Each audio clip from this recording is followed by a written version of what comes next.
There was a girl named Mila whose parents were sending her away to summer camp at night. She had heard vague rumors from the other kids at school about strange things that went on at the camp. She pleaded with her parents to let her stay at home for the summer, but they forced her to go. "You're 12 years old now, Mila," her father said sternly. "You need to get over this kind of nonsense and act like an adult." When Mila arrived at the camp in night, she was shocked to find it in such a dilapidated state. The wooden cabins were infested with termites, the bunk beds were lumpy and uncomfortable. The bed sheets smelled revolting, and the mattresses were covered with big yellow stains. There was only one mysterious toilet in the whole camp, and it was outdoors. It was little more than a wooden hut with several stalls inside, and this looked more scarier. They looked like they hadn't been cleaned in months, and the stench was atrocious. Worst of all, especially during night, the door of each stall had a hole in it, looking more scarier, cut in the shape of a heart. You had to stuff the hole with toilet paper every time you went to the bathroom, or else the other kids would be able to peek in and watch you poop. Despite the deplorable conditions and mysterious style, Mila managed to make friends with a few other girls. Late one night, after lights out, Mila and her friend Svetlana went out to the toilet. Mila decided to wait outside for her friend to finish, and that is the late night. She strolled around, listening to the wind blowing through the trees and looking up at the stars and looking all the mysterious things. Suddenly, during this darkness of night, out of the corner of her eye, she noticed a shadow moving towards the forest. She only caught a glimpse of it for a second before it disappeared into the trees. But it seemed to be the shadow of a man. By this fear caught the Mila, she dismissed it as a trick of the light and went back to the outdoor toilets. In the darkness, Mila knocked on the bathroom door and told her friend to hurry up. There was no answer. She opened the door and went inside, but all of the stalls were empty. She became very shocked and worried. Mila was a little offended because she assumed that her friend had gone back to the cabin without her. However, when she got back to the cabin in night, she found Svetlana's bed empty. She still hadn't returned, and nobody knew where she was. The girls waited for an hour in that darkness, but then they started to get worried. Mila woke their counselor and told him Svetlana had disappeared. The entire camp was roused out of bed, and all of them went to look for the missing girl, and all the situations looked more mysterious. The counselor went into the toilet with a flashlight and searched each stall, but there was no sign of Svetlana.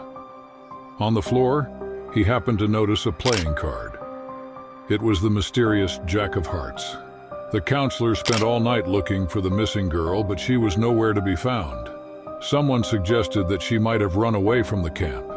Her parents were called, and they were worried too. After a few hours, when the girl still had not shown up, they called in the police, but they also failed to find her.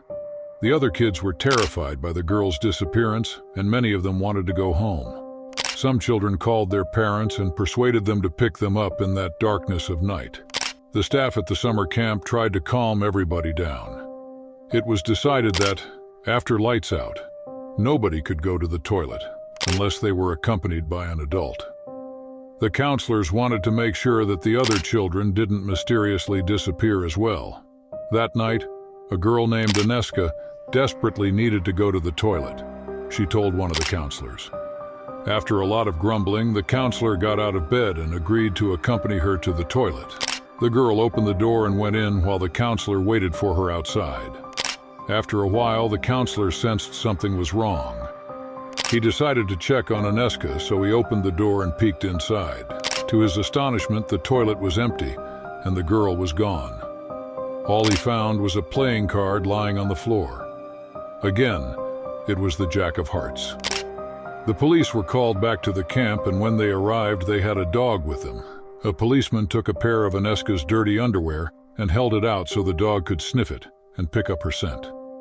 The dog tracked her as far as the toilet, but it refused to go any further. It seemed to be afraid of something.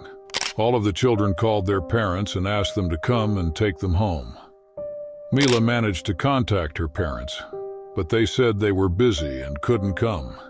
No matter how much she begged them to pick her up, it did no use. She was left to fend for herself. Most of the kids in the camp were taken home by their parents. By the end of the day, there were only 7 children left. 3 boys, 3 girls, and Mila. Their parents had been unable to come. All of them gathered in one cabin to spend the night. As a precaution, 2 of the counselors would also sleep in the cabin to watch over them. Nobody was allowed to go to the toilet outside.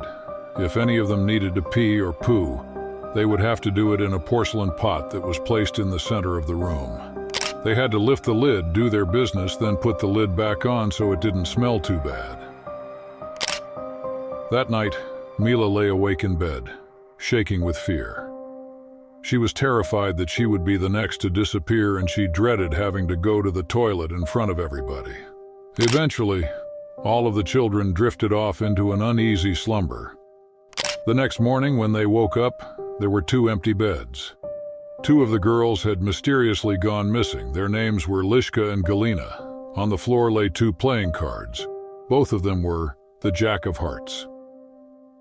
The police arrived and began interrogating the 2 counselors.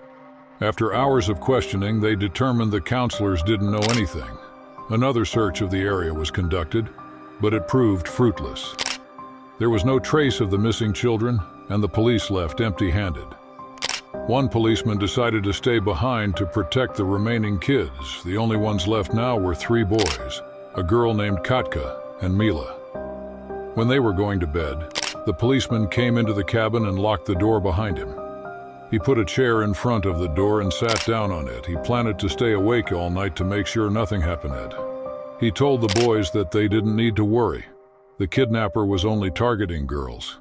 He said Mila and Katka were the ones who were in danger, and if the kidnapper came back, he would probably try to abduct them. The 2 girls started crying, but the policeman assured them that he would do everything in his power to make sure they were safe. In the middle of the night, Katka needed to go to the toilet. The policeman told her to poo in the pot, but she refused and began to throw a tantrum. Eventually, the policeman gave in and agreed to escort her to the toilet. He didn't want to let Mila out of his sight, so he told her she would have to come with them. Eventually, they reached the toilet. Mila and Katka were trembling. The policeman told them to wait at the door while he checked all of the stalls. He turned on his flashlight and took a look around. At first, everything seemed normal, but then he heard a rustling noise and he saw one of the stall doors slowly creaking open.